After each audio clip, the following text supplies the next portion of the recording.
Bon, bah, qu'est-ce que je leur dis? Pour Pour mon absence. Bah, la vérité, frérot. Mec, je vais pas leur dire que j'ai passé un mois en slip à jouer à la console. Assume d'être une merde. Ça va, ouais. J'ai une hygiène de vie irréprochable. T'es qu'une sombre merde. Fous le camp, Jackie! De toute façon, vous me cassez les couilles. Allez, c'est parti.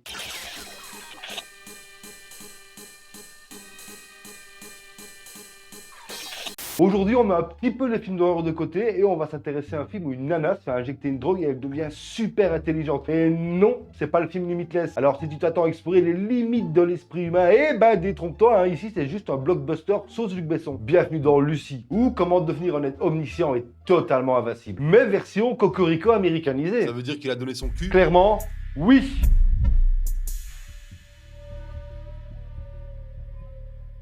Alors le film commence à Taïwan, parce que bien sûr, Luc Besson aime voyager avec ses personnages dès les premières minutes, et ça nous permet à nous, les prolos, de voir du pays au passage. Lucie se fait entraîner par son petit copain au style très douteux, je dois le dire, dans des affaires pas très nettes. Mais qu'est-ce que tu fous là? Je suis désolé. Mais qu'est-ce que tu fous? Ouais, tu l'as compris, elle est dans la merde dès le départ. Elle va se retrouver à bosser pour les trafiquants de drogue en tant que mule, contre son gré. Ne me fais pas dire ce que je n'ai pas dit. Fais gaffe, je te vois. Tu menaces beaucoup tes abords. C'est pas des menaces, ça. C'est gentil, bien sûr. Et comme dans ce film, tout va super vite, elle se fait kidnapper et on fait la rencontre du boss qui n'est d'autre que Choi Min-sik, acteur principal du film All Boy, qui est une pépite que je te conseille au passage. Clin d'œil. Clin d'œil. Et après des négociations pour le moins approximatives et fructueuses... Non mais il comprend rien celui-là. Allô Bruce Lee, c'est pas un film de kung-fu là, tu me détaches et je me tire. Je cherche pas de travail. Tout bien réfléchi? Cherche du boulot. Vous savez négocier, vous, hein? Direction le billard et transplantation d'un colis d'une drogue super chimique qui va changer sa vie. Ouais, sur le coup, je t'ai rushé les 25 premières minutes du film. Autant pour moi. Et c'est pas fini! Grâce à notre ami le frustré, éjaculateur précoce et boxeur de bonne femme professionnelle, la drogue se diffuse dans le corps de Lucie et là, son cerveau se débloque. Bon, normalement, à ce stade-là, tu fais une overdose, mais pas ici, du coup. Lucie nous fait une espèce de petite danse au plafond, mais qu'est-ce qu'elle fout? Sérieux, c'est pourtant pas la saison de la reproduction. Et le tout en ignorant les lois de la gravité. Ça va de soi. On se fait un petit détour obligatoire par Morgan Freeman, aka le Monsieur Cerveau. À chaque fois qu'il parle, t'as l'impression qu'il t'explique le sens de la vie. Alors qu'en vrai, il fait juste office de tremplin pour la prochaine transformation de Lucie. C'est un peu le GPS scientifique du film, tu vois. Bon, je te fais une petite confidence. À un moment donné, il parle des dauphins. Et directement, j'ai eu envie de chanter la chanson d'Enculez pas les dauphins du JDG, tu vois. Je me suis mis à la chanter chez moi et je me suis fait engueuler par ma femme. Voilà, c'est pas important, mais je te le dis. Allez, on continue. À 20%, elle commence à manipuler les gens et à anticiper absolument tout. Et ça donne des scènes d'action où elle est invincible. Ok, c'est génial, elle va devenir super puissante. Mais où ça va finir cette histoire? Et pourquoi depuis le début il y a des images de la savane? Je suis dans un putain de documentaire ou comment ça se passe? Mais bordel, Luc, on n'est pas sur National Geographic. Bref, accroche-toi mon con, parce qu'on continue. Aussi méticuleuse et froide qu'Hitman, elle bute tout le monde en mode Hitman, du coup. C'est fini la Lucie paniquée. Maintenant, c'est John Wick avec une manicure. Aucune peur, aucune émotion. Juste une putain de machine de guerre avec des nichons. Armée, calibrée, bâtard. Elle se rend à l'hôpital pour se faire enlever son petit paquet de cette douce drogue nommée CPH4. Rentre dans le bloc, dit au chirurgien ouvre-moi et le mec s'exécute. Attends, sans anesthésie? Rien du tout, mec. Elle regarde l'opération comme si c'était une série HBO. C'est une folle. Maman, je ressens tout. Lucie a le cerveau qui bouillonne. Elle se souvient de tout ce qu'elle a vécu. Elle peut sentir la rotation de la Terre, la gravité terrestre, le sang dans ses veines et même du goût du lait maternel de sa mère. Je me souviens du goût de ton lait dans ma bouche. Bon là j'avoue que ça devient glauque et parfaitement dégueulasse. Tu t'imagines de faire ça toi? Perso je me rappelle déjà pas ce que j'ai bouffé hier soir, mais c'est vrai que ce serait sympa d'avoir un petit peu de mémoire. Ça peut aider quoi. Après je sens que je vais me retrouver dans un centre avec une bonne femme complètement cringe à devoir faire des bricolages comme notre bon vieux GG. Bonjour, alors aujourd'hui nous sommes avec Gégé. Tu fais un coucou aux abonnés Gégé. Alors aujourd'hui nous faisons des créations.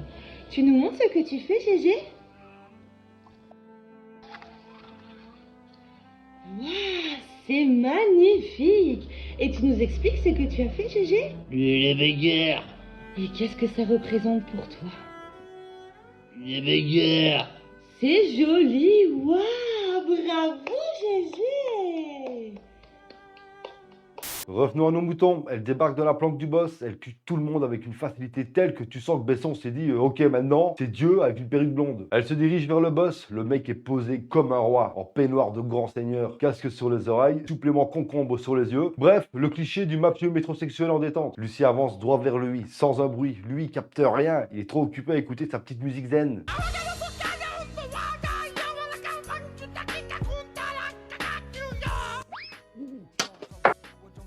T'es pas doué, ma fille, hein. T'es vraiment pas doué, hein. Ah ouais, et celui-là tu l'as vu venir?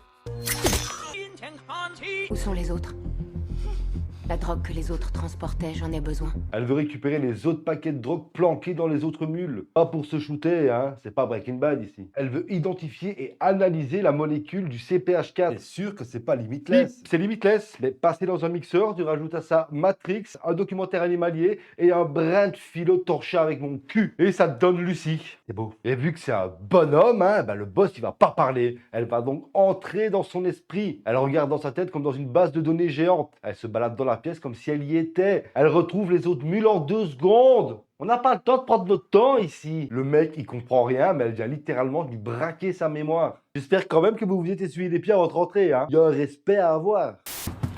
Ah, ça me fout la trouille quand on frappe comme ça, comme un malade. Ensuite, elle se rend chez son amie. Décidément, hein, elle a une journée chargée, celle-ci. Hein. Elle s'assoit tranquille, hein, utilise l'ordi et commence à taper comme un hacker de film américain. Elle cherche un certain professeur Norman, un gars qui bosse sur le cerveau humain. Et je te le donne dans le mille, ce n'est d'autre que Morgan Freeman. Ça fait plaisir, tu suis. Oui, Professeur Norman, je m'appelle Lucie. Je viens de lire tous vos travaux sur le cerveau et ses capacités. Lucie l'appelle et commence son baratin scientifique. Elle lui explique qu'elle a pris de la CPH4 et qu'elle doute de survivre plus de 24 heures. Elle explique que ses recherches sont sur la bonne voie et que ses capacités cérébrales accrues lui permettent de tout comprendre instantanément. Le professeur, mais complètement dépassé, comprend qu'il est confronté à quelque chose d'extrême. Et j'ai vraiment l'impression que ça a l'air de l'emmerder plus qu'autre chose. il est vrai que j'ai travaillé sur cette théorie pendant plus de 20 ans, mais ça n'a jamais été que des hypothèses et des projets de recherche. Vous le croyez quand même pas en ces conneries? Moi, je fais uniquement ça pour les subventions et les soirées caviar champagne. Je serai à votre porte dans 12 heures. Non, mais ne venez pas et restez chez vous, hein. Allô? Allô? Putain, range la coque à l'autre folle qui débarque. Oui, j'ai d'importantes informations sur un groupe de trafiquants de drogue. Je dois parler à quelqu'un de haut placé dans votre hiérarchie. Ah, vous avez de la chance, il n'y a personne de plus haut placé dans ce bureau que moi. Commence pas à jouer les jolis cœurs avec moi, Del Rio. Tu prends ce putain de bic rouge et tous ces écoutilles, c'est clair? Tu es femme de caractère, hein? J'aime ça. Pour ne pas perdre de temps, elle explique la situation au capitaine Del Rio avec une précision chirurgicale. Les mules, la CPH4, leur itinéraire, elle est déterminée à retrouver cette douce et merveilleuse drogue et personne ne peut l'arrêter. Les mules sont interceptées telles des colis chronopost et ça c'est grâce à Lucie et surtout à nos vaillants forces de l'ordre. Dis Francis, plutôt vers mousse ou vers forêt ici? Lucie prend l'avion pour Paris. Besson adore revenir sur Paris, donc il fallait bien y passer. Hein. Et puis yo, cocorico, pas cocorico là. À peine installée, on commence à voir les premiers effets du CPH4. Son corps semble s'effriter légèrement, comme si elle disparaissait par morceaux et dans les toilettes. Oui, les toilettes. Bienvenue dans Lucie. Elle est tellement blindée de drogue qu'elle aurait pu jouer dans Las Vegas Parano. Son organisme tourne à fond et chaque mouvement devient impossible à suivre pour n'importe quel être humain normal. Pourtant, elle reste minutieuse, froide et calme. On a dit calme, Lucie. Ah, autant pour moi. Après un semi-bad trip, Lucie ouvre les yeux, son corps et son cerveau surchauffent encore et toujours. Devant elle, les flics de Del Rio prêts à l'arrêter. Elle avance glaciale, autant dire qu'elle ne va en faire qu'une bouchée. Elle va les plier façon origami, faudra pas venir pleurer après. Hein. Elle nous sort un move désinvolte entre Matrix et un délire divin. Elle couche tout le monde en levant le petit doigt celle-ci. Entre toi et moi, il n'y a plus d'enjeu là. Qui peut lui arriver à la cheville? Peut-être Sangoku? Mais c'est que t'as raison en plus. Vous avez récupéré les sachets? Où sont-ils? En lieu sûr. Ce sera plus sûr si c'est moi qui les ai. Le film commence à installer le duo improbable. Lucie surpuissante et sarcastique. Del Rio, l'homme de terrain un peu dépassé, certes, mais indispensable. Non, je rigole, il sert à rien. Vu qu'on est sur Paris, hein, forcément, on allait passer par la Concorde. Les routes pleines de bagnoles et Lucie en mode Colin McRae. Ah, il faut avoir la ref, hein, c'est pas évident, je te l'accorde. Mais on va faire un petit jeu. Celui qui trouve la ref, je lui offre un sandwich. Conduisez toujours comme ça? C'est la première fois que je conduis. Ah bon? On est fichu. Les flics essayent de la suivre, mais se font distancer en 3 virages. Clairement, le suspense s'est arrêté au feu rouge. Petit crochet à l'hôpital pour récupérer la CPH4 avec un move soi-disant badass, où Lucie va encore une fois de plus rouler sur tout le monde. Dans une scène que je trouve absolument mais nulle à chier. Et c'est censé être tendu, mais moi j'entends juste la musique de cirque en fond.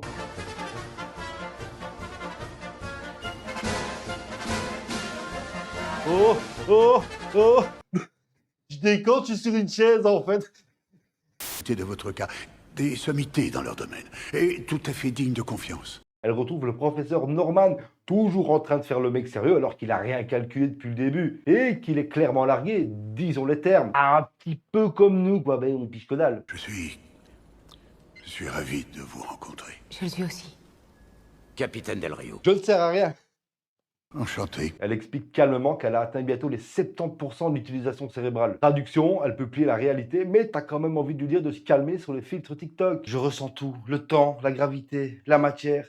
Et aussi que ton col est mal mis, professeur, voilà. Oui, Merci Lucie, merci.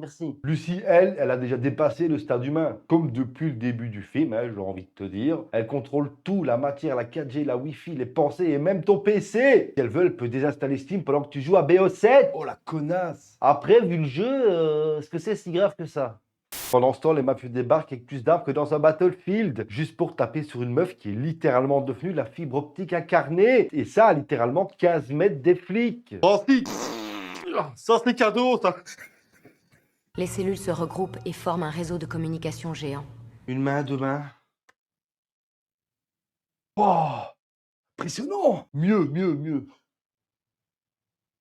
Ouh. Et pendant que Lucie est littéralement en train de fusionner avec le cosmos, les mafieux débarquent. Et pendant 5 minutes, t'as des mecs qui se tirent dessus dans tous les sens pendant que Lucie nous fait un PowerPoint sur l'origine de la vie. Le contraste est surréaliste, on dirait 2 films montés ensemble par erreur. Genre un crossover entre Call of et RT. Eh ben tu sais quoi? J'aurais pas dit mieux. Et là, Lucie devient une clé USB. Littéralement. L'humanité entière, la matière, le temps, l'espace, toutes ces conneries qu'elle nous a dépitées depuis le début du film, toute sa morale à 2 balles, tout ça pour finir en stockage externe. À ce stade, je m'attends à ce que le prochain film de Besson s'appelle Lucie 2, disque dur, le réveil du 2 Tera. Alors tu te dis que t'as certainement raté un message profond. Oui, mais non. T'as juste assisté à la naissance du premier périphérique USB 3.0 conscient. Ah oui, et Lucie rencontre Lucie. Comme ça, la boucle est bouclée.